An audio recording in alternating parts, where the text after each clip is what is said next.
आज दिल्ली और मुंबई को भारत में राजनीतिक और आर्थिक केंद्र का दर्जा प्राप्त है, लेकिन ये स्थान एक समय पर कलकत्ता का हुआ करता था। हुगली नदी के किनारे बसा कलकत्ता शहर का अपने आप में एक स्वर्णिम इतिहास रहा है। भारत का इतिहास कलकत्ता के बिना कभी पूरा नहीं हो सकता। आज भले ही इस शहर को सिटी ऑफ जॉय के नाम से जाना जाता है, लेकिन एक समय पर यह गांव से बढ़कर कुछ भी नहीं था।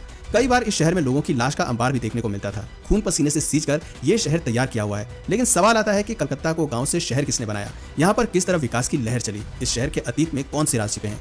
कैसे ये शहर कलकत्ता से कोलकाता बना? तो दोस्तों आइए इस शहर का पूरा इतिहास जानते हैं। दोस्तों कलकत्ता आज के समय में वेस्ट बंगाल की राजधानी है। इस शहर में आधुनिक इंफ्रास्ट्रक्चर के साथ साथ कॉलोनियल इरा में बनी कई शानदार इमारतें आज भी मौजूद हैं। कलकत्ता का इतिहास हजारों साल पुराना है। महाभारत के पुराने काव्यवंगा में भी इस शहर का उल्लेख मिलता है। यहाँ पर मौर्यन और गुप्ता अंपायर के राजाओं ने भी राज किया है। अकबर के शासनकाल में इसे कोलिकता के नाम से जाना जाता था। प्रसिद्ध बंगाली कवि विप्रदास ने अपनी संरचना मन सामंगल में इस शहर को कोलिकता बताया है। लेकिन इसके आधुनिक इतिहास की अगर बात करें तो उसकी कहानी 17वीं शताब्दी से शुरू होती है। देश में मुगल साम्राज्य अपनी पीक पर था और ब्रिटिशर्स भारत में अपनी जड़ें मजबूत करने की जद्दोजहद में लगे हुए थे। उन्हें एक ऐसी जगह की तलाश थी जहां से वो अपना व्यापार आसानी से कर सके और मुगल उनके काम में ज्यादा इंटरफेयर भी ना कर पाए। उस समय बंगाल की कंडीशन काफी स्थिर थी। यहाँ पर लोग शांति के साथ अपना जीवन यापन कर रहे थे। असल में बंगाल हमेशा से ही ट्रेडिंग का हब रहा है। हुगली नदी के आसपास कपड़ा बनाने के लिए सारे रॉ मटेरियल्स मौजूद थे। मुगल काल में बंगाल एक अमीर राज्य भी हुआ करता था। ब्रिटिशर्स ने भी बंगाल के बारे में सुन रखा था। यहाँ की अमीरी ने अंग्रेजों को अट्रैक्ट किया, लेकिन साथ ही अपनी बर्बादी के रास्ते भी खोल दिए। अंग्रेजों ने सबसे पहले बंगाल के हरिहरपुर और बालासोर में अपना बिजनेस स्टार्ट किया। ये दोनों ही जगह आज उड़ीसा में मौजूद हैं। इसी बीच जॉब चार्नोक की नजर हुगली नदी के किनारे बसे 3 गांव पर पड़ी। यहाँ पर सुतानुती, गोविंदपुर और कलीकाता के नाम से 3 गांव हुआ करते थे। इन गांव में कई सेठ और साहूकार भी रहते थे। ब्रिटिशर्स ने अपना ट्रेड बढ़ाने के लिए यहाँ के साहूकारों से अच्छे संबंध स्थापित करने शुरू कर दिए। इन 3 गांव में जो कालीकाता गांव है उसी के नाम पर आगे चलकर कलकत्ता शहर का नाम पड़ा। कालीकाता का अर्थ होता है देवी काली का घर। कोलकाता सहित पूरे बंगाल में मां काली की सबसे अधिक आराधना होती है। पौराणिक ग्रंथों के अनुसार मां काली ने यहीं पर अवतार लिया था। जॉब चार्नोक ने भांप लिया कि ये 3 गांव ट्रेड के लिए बहुत ही फायदेमंद साबित हो सकते हैं। साल 1680 में ईस्ट इंडिया कंपनी ने उन्हें मुर्शिदाबाद का एजेंट बनाया और 1686 में पूरे बंगाल का सबसे बड़ा एजेंट बना दिया। अभी तक बंगाल में अंग्रेज सारा काम मुर्शिदाबाद से मैनेज कर रहे थे। चार्नोक ने ब्रिटिशर्स को विश्वास दिलाया कि ट्रेड के लिए मुर्शिदाबाद से बेहतर जगह हुगली नदी का किनारा रहेगा। जब उन्होंने ईस्ट इंडिया कंपनी का बेस शिफ्ट करने की बात कही तो मुगलों के सूबेदार शाइस्ता खान ने उन्हें कलकत्ता से भगा दिया। लेकिन 1690 में उन्होंने औरंगजेब से कलकत्ता में अपना हेडक्वार्टर बनाने की परमिशन ले ली। हुगली नदी के किनारे बसे तीनों गांवों को मिलाकर एक कर दिया गया और इस शहर को कलकत्ता नाम दे दिया गया। हालांकि अंग्रेज कलकत्ता ठीक तरह से नहीं बोल पाते थे, इसीलिए उन्होंने इस शहर को कलकत्ता कहना शुरू कर दिया। साल 1690 को आज भी कोलकाता की स्थापना के दिवस के रूप में जाना जाता है। इसके बाद नीमटोला घाट पर ब्रिटिशर्स ने अपना झंडा फहराया और इसे अपनी ट्रिनिटी घोषित कर दी। सुतानुती, कालीकाता और गोविंदपुर के बड़े जमींदारों से अंग्रेजों ने जगह खरीदना शुरू कर दिया। साल 1698 में सुब्रनो चौधरी से अंग्रेजों ने 38 गांव खरीदे और वो भी महज 1300 रुपए में। उस समय 1300 रुपए एक बहुत बड़ी रकम मानी जाती थी। चार्नोक ने देखा कि उत्तर भारत से बहने वाली गंगा नदी बंगाल तक जाती है। इस नदी के सहारे उत्तर भारत तक अपना व्यापार फैलाया जा सकता है। साथ ही शेरशाह सूरी ने जो ग्रैंड ट्रंक रोड बनवाई थी उसका भी भरपूर फायदा ब्रिटिशर्स ने उठाया। चार्नोक हुगली नदी के किनारे बसे कलकत्ता को विशाल शहर के रूप में बसाना चाहते थे, लेकिन ये सपना पूरा होने से पहले ही उनकी मौत हो गई। इसके बाद सर चार्ल्स आयर ने कलकत्ता को बसाने की जिम्मेदारी उठाई। साल 1707 में औरंगजेब की मौत के बाद देश भर में मुगलों की पकड़ कमजोर होने लगी और अंग्रेज इस मौके का अच्छे से फायदा उठाना जानते थे। उन्होंने व्यापार के साथ साथ बंगाल की राजनीति में दखल देना शुरू कर दिया। रिचर्ड वेलेस्ली ने शहर के आर्किटेक्चर को सुधारने का काम किया। यहाँ पर कई किले उन्होंने बनवाए। कलकत्ता में बदलाव की नई लहर दौड़ती नजर आ रही थी। अंग्रेजों ने अपनी आर्मी बनाना शुरू कर दिया। अब वो किसी भी तरह पूरे बंगाल की बागडोर अपने हाथों में लेना चाहते थे। साल 1750 के दशक में बंगाल में नवाब सिराजुद्दौला राज कर रहे थे। सिराजुद्दौला के पास एक विशाल आर्मी थी।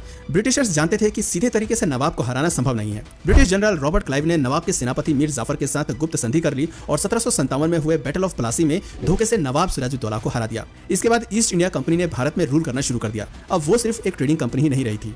रही सही कसर साल 1764 में हुए बैटल ऑफ बक्सर में पूरी हो गई। बंगाल के जनरल हेक्टर मुनरो के नेतृत्व में ब्रिटिश आर्मी ने बंगाल के नवाब मीर कासिम, अवध के नवाब शुजाउद्दौला और मुगल बादशाह शाह आलम की संयुक्त सेना को हरा दिया। इसके बाद ब्रिटिशर्स को रोकने वाला कोई नहीं था। वॉरेन हॉस्टिंग्स के शासन के दौरान मुर्शिदाबाद से कैपिटल सिटी को 1790 में कलकत्ता शिफ्ट कर दिया गया। कलकत्ता में अब तेजी से विकास हो रहा था। यहाँ पर नए पोर्ट्स अंग्रेजों ने बनवाए। सड़क और इंफ्रास्ट्रक्चर की तरफ और ज्यादा ध्यान दिया गया। न्याय प्रणाली के सुचारू चलन के लिए 1774 में बंगाल में हाई कोर्ट खोला गया। 1806 में जॉइंट स्टॉक अकाउंट भी बंगाल में ही ओपन हुआ। जल्दी ही बैंक ऑफ बंगाल की भी स्थापना हुई और इन सब के बीच द बंगाल रेनेसेंस का भी काम जारी था। इस दौर में कला, साहित्य और शिक्षा के क्षेत्र में बंगाल में कई क्रांतिकारी बदलाव देखने को मिले और इसकी लहर भी पूरे देश में देखने को मिली। बंगाल पुनरुत्थान की शुरुआत समाज सुधारक राजाराम मोहन रॉय ने की थी। उन्होंने भारत में सती प्रथा को खत्म कराया और विधवाओं के दोबारा शादी करने के तरीके को समर्थन किया। वो धर्म के आधार पर भेदभाव, जातिवाद और छुआछूत का विरोध किया करते थे। उन्होंने वुमेन एजुकेशन के इंपॉर्टेंस को समझाया और साथ ही दहेज प्रथा का भी विरोध किया। स्वामी विवेकानंद ने युवाओं को अध्यात्म के मार्ग पर चलना सिखाया। ईश्वर चंद्र विद्यासागर ने विज्ञान के क्षेत्र में अपना योगदान दिया, तो वहीं बंकिम चंद्र चट्टोपाध्याय और रविंद्रनाथ टैगोर ने साहित्य और कला के क्षेत्र में नव जागरण का काम किया। इस तरह कलकत्ता सहित पूरे बंगाल ने एक आधुनिक युग में कदम रखा। सत्यजीत रे को द बंगाल रेनेसेंस के अंतिम स्तंभ के तौर पर पहचाना जाता है, जिन्होंने इंडियन फिल्म इंडस्ट्री को नई ऊंचाइयों पर पहुंचा दिया था। एक बार वापस 19वीं शताब्दी में चलते हैं। 1850 में बंगाल में जब विकास हो रहा था तो ये विकास दो टुकड़ों में देखने को मिला। एक और शहर में व्हाइट टाउन बनाए जा रहे थे तो दूसरी ओर ब्लैक टाउन।